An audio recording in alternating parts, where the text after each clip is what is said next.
Japan के ऊपर एक बैलिस्टिक मिसाइल अटैक हुआ। आज की इस अनएक्सपेक्टेड और एक शॉकिंग अपडेट के ऊपर ये पूरी डिटेल्ड वीडियो भगवान न्यूज़ की तरफ से। नमस्कार दोस्तों, स्वागत है आपका भगवान न्यूज़ के अंदर। तो आज की जो ये अपडेट है काफ़ी ज़्यादा शॉकिंग और अनएक्सपेक्टेड है। जापान के अंदर एक नॉर्थ कोरियन मिसाइल फायर की गई, जिसके बाद पैनिक हो गया पूरे जापान के अंदर। बहुत सारी एडवाइजरीज जारी की गई। सबसे पहले जो टोक्यो शहर है, उसने अपने रेजिडेंट्स के लिए एडवाइजरी जारी की कि जल्द से जल्द जितने भी वहाँ पे रेजिडेंट्स रह रहे हैं वो शेल्टर ले लें, क्योंकि एक बैलिस्टिक मिसाइल जापान के ऊपर से, ठीक जापान के ऊपर से फ्लाई करके गई है। तो जल्द से जल्द शेल्टर ले लिया जाए।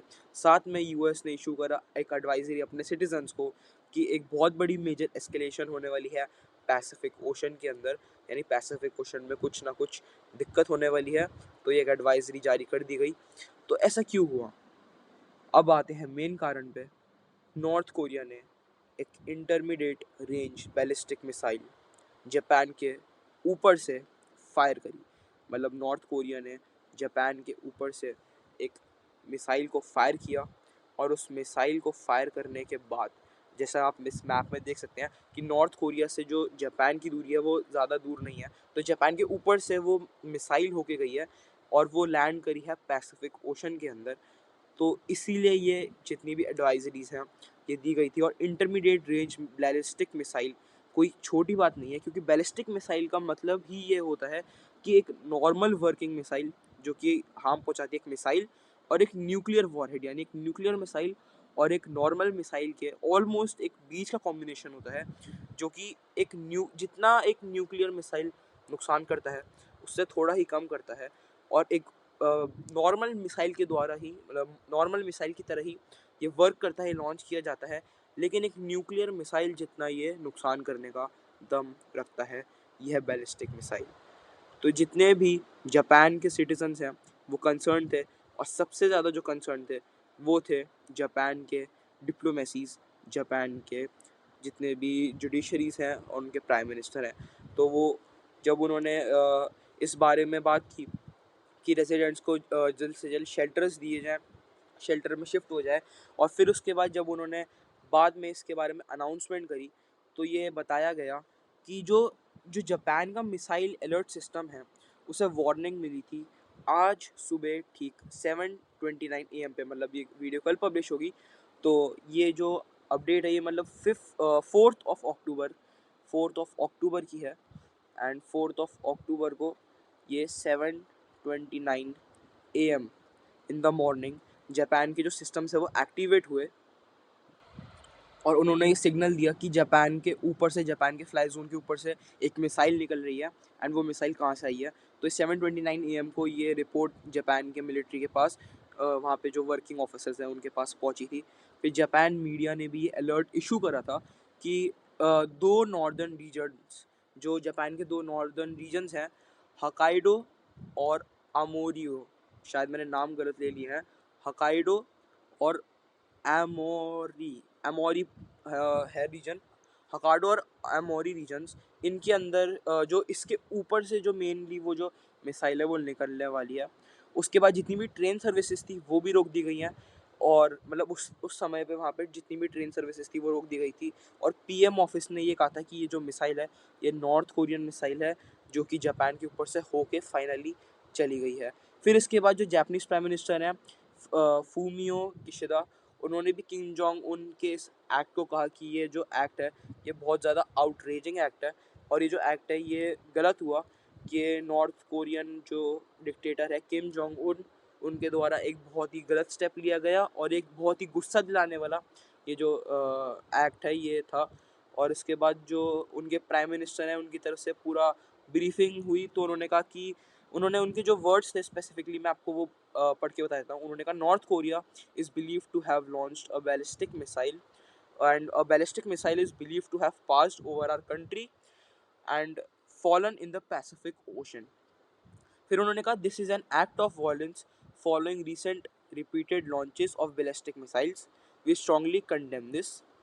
तो हाल ही में मतलब 2017 में भी एक ऐसे ही लॉन्च हुआ था जो नॉर्थ कोरिया ने एक बैलिस्टिक मिसाइल का करा था, तो उसके ऊपर भी उन्होंने कहा कि हाल ही में ऐसे और भी बहुत सारे केसेस हुए हैं और हम इसे पूर्णतः से कंडेम करते हैं, यानी इसे कहते हैं कि ये बहुत ही गलत है, हम इसे गलत मानते हैं। और साथ में यूएस ने भी अपने सिटीजन्स के लिए एडवाइजरी जारी की थी कि पैसिफिक ओशन के अंदर ये जो इतनी बड़ी मिसाइल की जो रेंज है, ये गुआम आइलैंड तक आने का कैपेबिलिटी रखती है। तो अगर मैं आपको एक मैप दिखाऊं जो कि जापानीज इंटेलिजेंस ने पब्लिश किया गया था, तो अगर आप मैप में ठीक देख पा रहे तो नॉर्थ कोरिया के सुनान रीजन से ये जो मिसाइल है, ये जापान के होक्काइडो रीजन को क्रॉस करते हुए नॉर्थ पैसिफिक में गुआम आइलैंड के पास जाके गिरी, जो कि पैसिफिक ओशन में लोकेटेड है, जैसा इस मैप के अंदर आप देख पा रहे हैं। और इसीलिए जो यूएस है वो भी कंसर्न है, क्योंकि अगर आपको पता हो तो यूनाइटेड स्टेट्स ही जापान के पूरे रीजन वर्ल्ड वॉर 2 के बाद जब जापान ने सरेंडर कर दिया था, तो यूनाइटेड स्टेट्स ही पूरा टेक ओवर करता है, लुक ओवर करता है, और जापान की मिलिट्री सिक्योरिटी पूरी यूएस देखता है। तो एक तो यूएस वैसे भी ऑब्वियसली कंसर्न होना भी चाहिए, क्योंकि उसकी सिक्योरिटी जापान की यूएस के हाथ में है। एंड सेकेंडली पैसिफिक ओशन पे जो यूएस है वो एक बहुत अच्छा कंट्रोल बना के रखता है हमेशा। तो इस वजह से एक तरह से उनके कंट्रोल पैसिफिक ओशन में जो वो क्लेम करते हैं, उसके अंदर जब ये मिसाइल गिरी तो उन्होंने भी एडवाइजरीज जारी करनी शुरू कर दी। यूएस एम्बेसी ने भी, जो टोक्यो के अंदर है, वो भी उन्होंने भी एडवाइजरी जारी करी थी।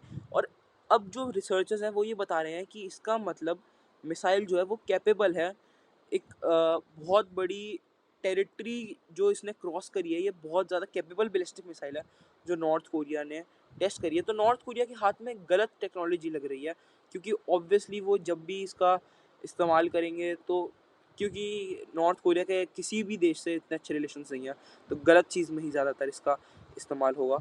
तो पैंगयोंग में 5th राउंड ऑफ मिसाइल जो टेस्ट थे लास्ट 10 दिनों में वो किए जा रहे थे, मतलब वो राउंड्स ऑफ मिसाइल्स टेस्ट कर रहे हैं। तो 5th राउंड टेस्ट किया गया था पैंगयोंग में 10 दिन पहले, और फिर ये हुआ। और ये जो जो न्यूज़ है, जितने भी रिसर्चर्स हैं वो ये सब कह रहे हैं कि जो किम जोंग उन है वो अपनी न्यूक्लियर आर्सनल को बढ़ाने की पूरी तरह से कोशिश कर रहा है, और ये कोशिश कर रहा है कि किसी तरह से उसके पास न्यूक्लियर वेपन्स, न्यूक्लियर मिसाइल्स, हर चीज़ का जो है कंट्रोल आ जाए एक तरह से। तो जितने भी बड़े बड़े वर्ल्ड के एजेंसीज हैं वो सब इस न्यूज़ को लेकर, जो बैलिस्टिक मिसाइल की न्यूज़ है इसको लेकर बहुत ज़्यादा शॉक्ड है कि कैसे एक, मतलब इतनी बड़ी जापान की इतनी बड़ी इकनॉमी के ऊपर से आप जब एक मिसाइल पास कर रहे हो बिना कोई बताए कि आप टेस्ट कर रहे हो, और आपकी किसी और की ओशन टेरिटरी में वो जाके गिर रही है, तो ये जो एक्ट है ये अपने आप में ही एक तो बहुत बड़ा वायलेशन है। लेकिन हालांकि नॉर्थ कोरिया ऐसा करता रहता है, तो ये इतना बड़ा नहीं माना गया। तो इतना ही था इस वाली वीडियो के अंदर, हमने आपको पूरा अच्छे से डिटेल में समझाया कि आखिर ये क्यों हुआ था, किस रीजन के ऊपर से गया, ये क्यों इतना बड़ा अपडेट बना, और ये आज की बहुत बड़ी न्यूज़ हाईलाइट है। अब आगे अगर इसके ऊपर कोई भी अपडेट होगी तो वो भी हम इस चैनल पे आपको बताते रहेंगे। इस डिटेल्ड वीडियो को ऐसे ही और भी जितने भी टॉपिक्स हैं उसके ऊपर हम धीरे धीरे डिटेल्ड वीडियोस बनाना शुरू करेंगे, जिससे कि हमारे जो व्यूअर्स हैं उन्हें अच्छी तरह से जितनी भी चीज़ें हैं उनके बारे में पता लगे और एक अच्छा एक्सपीरियंस हो। इतना ही था इस वाली वीडियो के लिए। हम मिलते हैं अगली वीडियो के अंदर। अगर आपको हमारे ऐसे ही अपडेट्स चाहिए तो आप सोशल मीडिया लिंक्स जो नीचे दी गई हैं डिस्क्रिप्शन के अंदर, उन्हें जाके फॉलो कर सकते हैं इंस्टेंट अपडेट्स के लिए, और साथ ही साथ हमारे यूट्यूब चैनल को सब्सक्राइब कर सकते हैं ऐसी ही और वीडियोज़ के लिए, जियो पॉलिटिक्स वीडियोज़ के लिए, और भी काफ़ी सारी अपडेट्स के लिए। हम मिलते हैं अगली वीडियो में, तब तक के लिए धन्यवाद। जय हिंद, भारत माता की जय।